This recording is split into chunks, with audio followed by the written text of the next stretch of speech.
questions as this is going on, please feel free to enter them into the chat. If you don't want to speak up at the end, I'll be reading through and making sure that I cover everybody's questions. So for those of you who don't know me, my name is Dr. Leah Houston. I'm an emergency physician, and we are here together today to consider the possibility of building the future of healthcare together, building the technology solutions that we can own and control as physicians who took an oath to put patients first.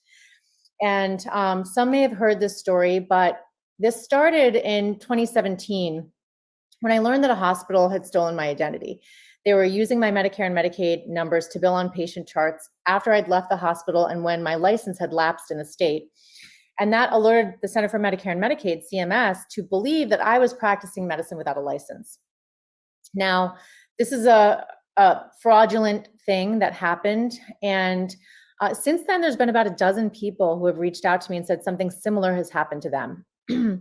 And, I'm a problem solver. And after really thinking about what happened to me and understanding just in general what's happened with digital technologies encroaching on the doctor-patient relationship, and I came up with this idea that we could use a new secure technology called decentralized identity to prevent fraud, waste, abuse, to give us ownership over our professional brand, and to restore privacy and trust to the doctor-patient relationship and to the relationships that we have amongst each other as colleagues. And so for those of you who don't know, HPEC stands for the Humanitarian Physicians Empowerment Community, because that's what we do. We empower humanitarian physicians to provide the care that patients need. And so we are using this technology to automate workforce mobility for practicing doctors, giving you ownership over your credentials so that you know what's being billed under your name, who's using your credentials, and you have revocation rights. And so this is a very unique moment in time where regulations are coming that essentially are incentivizing new technologies like this to be built. So we have an ability to be leaders in this next digital revolution, and I'm very excited about it. But I believe most people in the audience and most people watching this right now are probably physicians, because that's who we're serving. And this is how we feel. When you look at this, the doctor is sifting through paperwork. Even though she has a computer, she's not using it. The patient looks a little bit frustrated, but the important thing to notice is that there are people in the exam room that they don't even realize are there. We have health system administrators and insurance executives surveilling what's happening between the doctor and the patient. And, we're feeling frustrated with the administrative burden, but we're not realizing that part of the reason this is happening is because they're watching our every move. And so physicians are sick of the uncompensated administrative burden. Patients are sick of feeling the friction and the frustration. But what this is all caused by is by the third parties in the exam room. So we need to get them out. And so what's the problem here? This barely visible sliver of a blue line represents the growth in physicians since 1975. And you compare this to the increased healthcare spending since then, compared to the increased number of administrators. And so if you notice, this is by the thousands of a percent. So this is huge changes that have been made. So now with each new regulation, there's been an increase in the cost to the point that now only 30% of every dollar actually goes towards patient care. And this is really unsustainable. So reducing administrative burden, automating administrative processes is necessary in order to control costs and spending. And that's what we're going to be doing as a company. And we know the path to becoming a doctor is long. Physicians have to complete 11 to 18 years of training, and each step of training, testing, qualifying, creates friction that follows us throughout our career, because then those steps have to be repeatedly verified over and over. But this is what our system is built on, physician care. And being able to verify those credentials is what allows us to get to work and to serve patients. And it's dependent on a credential verifying system that verifies that we are who we say we are so that we can provide safe care. And so healthcare doesn't exist without doctors, and we as doctors can't practice without our credentials. And so we are building an automated system to fix that problem. So some of you I recognize, some of you I don't. So I'd like to take a moment to take a poll to hear who's in the audience. And we're going to launch that, and we're going to keep it open. So if a couple more people come in, and then we'll close it out halfway through the presentation. So before I show you how to fix it, let's make sure that we understand how the existing process works. We have doctors that hold the credentials and then they get trained at places that issue credentials, and we get this paper copy of a credential like a medical degree or a residency certificate. And after all that training, you get issued this paper credential and you can put it on your wall. But then when you get a job, you have to share that credential. And then the verifier has to go back to the issuing body and verify that the credential is actually real. And so that initial request from the verifying body has to occur. And what many of us have never heard of is something called FERPA, FRPA, which is essentially HIPAA for our credentials. And the reason that the burden and the onus of the administrative process of credentialing is on us as physicians is that legally, we're the only ones who have the right to share those credentials or to give permission for them to be shared. And that's why we're constantly signing these agreements. Okay, you can share my credentials. So because of FERPA, the verifier then has to go back to the issuing body, request proof of that credential. Staff at both places are going back and forth. They're looking at old systems, sometimes file cabinets, old DOS systems. Often there's a payment involved because there's a lot of people that need to be paid, that need to be working on these things, and there's a back and forth process, multiple human resources. Eventually the credential is verified 4 to 6 months later. And this costs systems up to $1.2 million in revenue. And us as doctors, if we were working, we could be making up to $150,000 during this time. So this is administratively burdensome and friction-filled for everybody involved. And these are the current systems that are involved in these processes from the beginning to the end. When we're checking credentials, we're checking procedure logs, for example. New innovations in MedHub are procedure log, documentation systems. They keep our information. They're one of the things that need to be checked. And there's 30 to 70 other credentials that need to be checked. So all of these systems are essentially managing and monitoring our data, and they're not doing it very efficiently. And so we have the only end-to-end solution that has the ability to automate the verification process and make our entire career life cycle easier. Our system is unique because instead of handling the verification on the back end after the credential is issued, we automate the verification process from the beginning because we issue digital verifiable credentials into a wallet that you own and control for the life cycle of your career. So with these two interoperable products, we can achieve an automated, secure, and user-centric, and importantly, compliant way from a regulatory perspective to issue, verify, and manage credentials. And I'll talk a little bit about the regulation changes that have happened recently soon. And so when you think about it, mobility translates to practice autonomy, not only by reducing the repetitive, redundant task of credentialing, but instantaneous ability to prove that you are who you say you are gives you the power to instantaneously move out of systems that aren't serving you or aren't upholding their contractual obligations. And so in the end, our system makes physicians' lives easier, but also makes patient care safer, because if you're working in an unsafe system, you can easily quickly move, find another place to work, or start an independent practice and collaborate with your independent colleagues, which is what we'd really like to support people to do most. So how does our system actually work? So we still have you, the holder of the credentials, and you're still going to be issued a paper credential. But with the EverCred system, you can also be issued a digitally verifiable credential. Now, at the same time that digital credential is issued, we will document or hash proof that occurred onto a publicly available distributed ledger or a blockchain. And, so that documentation is permanent, it's immutable, meaning it cannot be erased. And so now when you get a job and the verifier is asking for your credential, you can actually share that credential in still a FERPA compliant way because it's you sharing it. But along with it comes provenance data. And the verifiers can read the provenance data, see that it was actually issued by your medical school or your residency program or whatever credential verifying body we're talking about.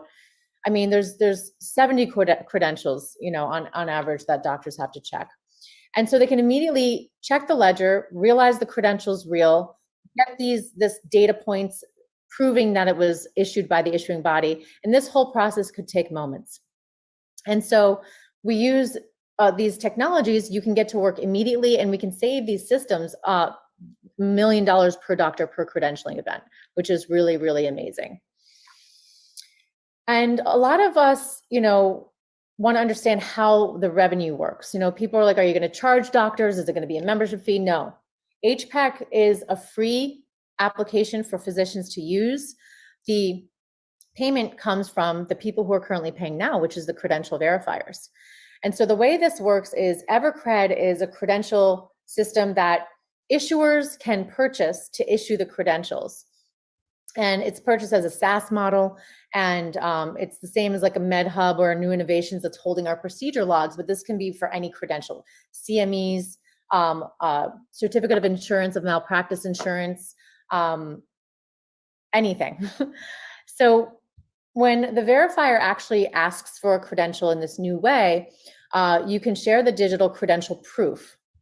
Now, that will be held under smart contract until payment is made. Along with the credential proof comes a payment request. And the verifiers are the ones who were paying before, so they're happy to make that payment there. Once the payment is received, the digital credential proofs are then released. So they got the product that they needed and the solution for their problem. And we as a company are going to allow the holders of the credentials to earn revenue on their data. That's you as the doctor. You went to medical school, you spent hundreds of thousands of dollars on your education. When your data is being used, you should have a right to earn something. And the issuing body, they also have to maintain these systems, so they also should earn something, because they also were the ones that often charged for these services anyway. So we as a company would also, because we're providing the service, we take a fee, and this is also how we generate revenue as a company. And so in the end, everybody wins. The system is automated, it's streamlined, and people get paid for the data, especially the physicians, which is the way it should be, in my opinion. So we have these two interoperable products. The company's name is HPEC Inc. It's a Delaware C corporation. It's a for-profit company. And that's why we're raising money, so that we can develop and bring this to commercial viability. We currently have the Identity Wallet on the iOS and Google Play stores and launched in beta, meaning it's in its most nascent early version that we want to develop further. And then we also have the EverCred system that authenticates identity and credentials and automates the regulatory compliance that can free up valuable time for both the issuers and the verifiers. So the HPEC wallet serves the doctors, the EverCred system serves the industry, and can automate this and make it streamlined for everyone. Importantly, we are using open standards decentralized identity technology, which means that both of these systems not only are interoperable with each other, but they can interoperate with any other decentralized identity system. And this technology is coming. JP Morgan Chase's unit, they're using it. There are other credentialing bodies that are using this. This technology is the future of workforce mobility, and we are leading the way. We are the only company that's actually doing this for physicians. And importantly, on this credential wallet, it's not just a credential wallet. There is a digital space of communication and collaboration for the physician community. So we can use this tool as a collective physician community to have a physician-only space where we can coordinate and collaborate on clinical care with each other. When you onboard onto the app, you get automatically entered into specialty groups. So if you're a radiologist, you'll be in the group with radiologists based on your state license. So if you have a license in the state of Florida, you'll be in the group with the Florida state people. And so this way, we can help build our own independent referral networks. We can collaborate on, patient care. We can share new research and new findings with each other in a physician-only space that's not kind of mucked down by all of these, non-physicians who like to tout themselves as medical experts, who are confusing the public, and things are getting worse. And so this is an opportunity for us to kind of fix that. Importantly, on the HPEC application, we have an opportunity to initiate, advocacy issues, lobbying efforts. We have inclusive stakeholding and shared decision-making, and we have a governance protocol on the inside of the application. We also have a censorship-free space. We have internally developed protocol for self-moderation where the community moderates itself. And this is a very unique opportunity that we've built for us, and we're really, really excited to see where we can take it. So HPEC isn't just a credentialing wallet. It's not just a credentialing solution. It empowers the physician community to essentially rebuild the entire healthcare system, uninfluenced by outsiders. And they can realign values with the needs of their private practices and the needs of their patients. And so we're really, really excited. So I haven't shared this slide publicly in a very long time, but let's think about the far, far future from now. After everything's developed, after the credentialing solution is utilized by hundreds of companies, we can also layer in other opportunities for us where we as physicians can integrate into telemedicine and chat apps and work with patients directly, be paid for our care directly, be paid for our services, our data. Imagine your prescribing patterns, your referral patterns. These things right now are owned and controlled by the EMR companies and by the health systems that use those EMR companies and by the insurance companies who also have that data. We don't have a view of that as physicians. With this tool, you own that data yourself and you can choose to share it. And if you share it, you can be rewarded. And we can do it in a pseudo-anonymized way using secure technology like zero-knowledge proof. And so, this is giving you full and complete autonomy and agency over your information. And so when you get paid, a percentage of that payment, the same as a credit card transaction fee, for example, will of course go to the company. And then a portion of that can go back into the community. And we can put a pool of funds together that we, with our governance protocol, can direct how we spend that capital. We can put it towards collective ownership of surgery centers. We can put it towards lobbying efforts and advocacy. We can put it towards clinical research. We can fund initiatives like this together as a physician community, and we can reinvest it back into the community. So, right now the world is becoming more digitized, and I want to remind everyone, I was born before, smartphones. I was born before the internet. I remember that world. So we are in the very, very early stages of this digital revolution. The internet was kind of really only came into availability for the public in 1991. And even in 2000, only half of the houses in the United States had the internet. And, if you look at companies like Google, Sergey Page and Larry Brennan, they tried to sell Google for $1 million in 1997 and nobody wanted to buy it. And now look at what Google is. This wasn't that long ago, folks. So we are in the very, very early stages of this digital revolution, and we have the power and the tools to build, the tools of the future with the Hippocratic Oath in mind and create social impact and improve health disparities for our patients. And, we can help to fund all kinds of efforts with this. So I'm really, really excited about it. And I think I mentioned credentialing is a $5 billion industry already. People are selling our data. The American Medical Association is selling our credentialing data. Most of us don't know that. CAQH is a free platform for doctors, but on the back end, they're selling those services. That's how they stay alive. And so this is a $5 billion industry already, and that's where we're going as a company. But when you look at the entire healthcare system, it's a $4.2 trillion system. And if you think about it, the flow of that capital is directed by the stroke of our pen. Without the stroke of a doctor's pen, you don't get surgery, you don't get physical therapy, you don't get this pharmaceutical. We decide if you're going to stay an extra day in the ICU or if you're safe for the floor. So because they noticed how much control we have, they have developed policies and practices to control us. And unfortunately, it's leading to worse outcomes for patients, and that's what the statistics show. So, from cradle to grave, if you think about it, the day you're born, the doctor signs a death certificate or the birth certificate, and the day you die, the doctor signs a death certificate. So from cradle to grave, we're actually creating the very data that this $450 billion industry is going to rest on. So building tools like this, giving us ownership over the data, over our interactions with each other, over our interactions with patients, have the ability to claw back what was taken, to redirect the flow of capital back towards patient care, and to remove the third parties who aren't providing value. And that's what we're trying to do. And we are the first to market. There's no other company doing this because nobody else cares about the doctors. I'm a physician. I'm one of you. The reason I'm building this is because I'm building this for us and for our patients. Every other profiteering system out there is essentially trying to build systems to continue to exploit us.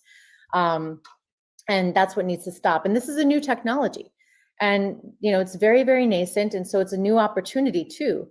And if you think about the new technology, along with these new regulations, the No Surprises Act, saying that you cannot bill patients for care if they think that you are supposed to be covered. That's all about our identity. Are we credentialed with the insurance company or not? Yes or no? And so in order to comply with these regulations, they need to have more accurate data about us, about our credentials, about who we are credentialed with. There's the 21st Century Cures Act that's also putting out standards. If you want to look these up, USCDI, TEFCA, TEFCA. These are standards around how data is going to be shared. And patients need to have immediate access to their information and data. And this is why we see all these hospital systems building patient portals. It's not because they wanted to do it to be nice. It's because they're trying to comply with these regulations that are coming into effect. But because we are the ones that know our data, we are the authentic source of truth. And because of FERPA, importantly, we legally are the ones that have the authentic truth around this. So we're building the tools that can actualize on that while also restoring autonomy to the doctor-patient relationship. And so we all need a change. Things are bad. This is an opportunity to do something. And so I'm really, really grateful and excited that you're here to listen to this and to consider making an investment. And, just to kind of go back in time, in 2020, we raised $500,000 from you, the physician community. And we used that capital to build, design, develop, and launch the new wallet, the HPEC wallet, onto the iOS and Google Play stores. We built partnerships with credential issuers. We have some partnerships with some residency programs. And now we want to grow the physician workforce. We want to bring EverCred to commercial viability. And we want to build a fully interoperable and widely adopted system. And that's why we're raising capital again. Technology development is not cheap. But I'm really excited at where we've been able to go with the initial investment, and I'm really excited at where we're going. And this is some of our early partnerships. Norman Regional is a residency program in Norman, Oklahoma, and they're going to test out our EverCred system. Same thing with the University at Buffalo. We also have an agreement with a telefingerprinting company that has agreements with every single state licensing board. So if you think about it, imagine if your thumbprint is a credential that's in your wallet that you can share with state licensing boards to eventually get to cross-state licensure quicker. We personally would like to do interstate medical licensing reciprocity as a company. That's an initiative we'd like to push for. And this is kind of a path and a doorway to get there. So we're really excited about these partnerships, and we look forward to creating more. And this is a tiny sample of the original 49 founding investors that came in even before the crowdfund. They're the ones that believed in this idea and this mission and funded the initial design and development and founding of the company. And I'm really, really grateful for the trust. And I hope everybody's excited that we've come so far and excited at where we're going. And so where are we going? We need to raise millions to really get this to where we want to go, to this fully automated system. But we have the ability to become a credential verifying organization, and the baseline EverCred model can authenticate credentials and actually do that from a technical perspective already. So that's our plan now. I have a call with them on Monday to start that process. I have a call with my technical team on Monday too. And so, this restructuring of our healthcare industry is inevitable. And we have the power to do it right with physician-forward technology. And we're really excited about that. And this is our dedicated and passionate team that's helped us build this so far. And this is the future healthcare system that we're building together. And we're asking you to join us. And speaking of which, I don't think I saw the poll results. I might have missed them. Oh, wait, here they are. Cool. Let's see, it doesn't look like anybody answered the poll, so that's okay. I think most of you are physicians, and I do see some questions in the audience. So we can end the live session, and then we can go into the Q&A.